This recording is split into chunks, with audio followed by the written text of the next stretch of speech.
I'm Joe Day.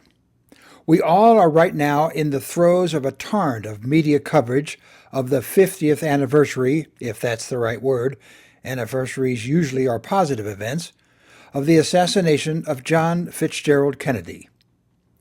There are some of us who can recall that day, November 22nd, 1963, and the days that followed. I happen to be one of them. I was in the midst of changing jobs as a young reporter from the Milwaukee, Wisconsin Journal to the Providence, Rhode Island Journal-Bulletin.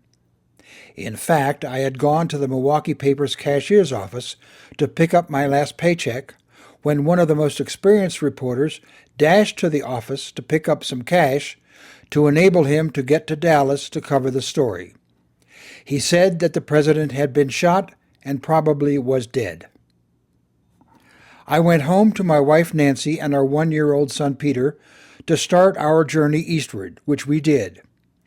Our old car didn't have much of a radio, so we learned at a gas station or somewhere that Jack Ruby had shot and killed Lee Harvey Oswald, who'd been apprehended for the president's murder. It was hard to believe all these things were happening. We were confused and frightened until the facts became more clear. We spent the next few days in front of a television set, black and white of course, at the home of relatives on our way, watching the events, among them the funeral of a murdered president of the United States.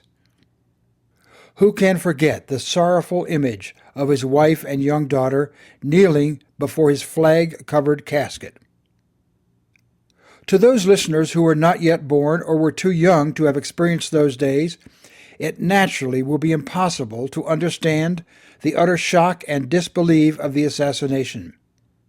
To some of us, and millions around the world, it was inconceivable that such a thing should have occurred. If we were naive, if much of the nation was naive, so be it.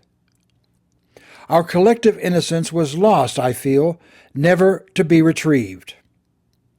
Regardless of people's view of John Kennedy, the man, and his presidency, the national sense of sorrow and grief was overwhelming.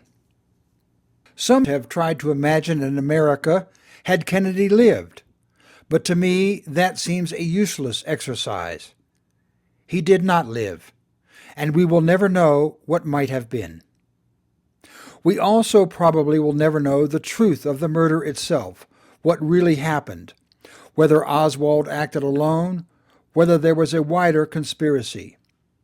That, too, probably will remain a mystery.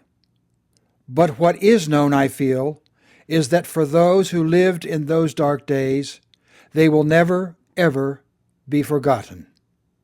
Even today, in this time of remembering, there remains for some of us a deep and enduring sense of loss. I'm Joe Day.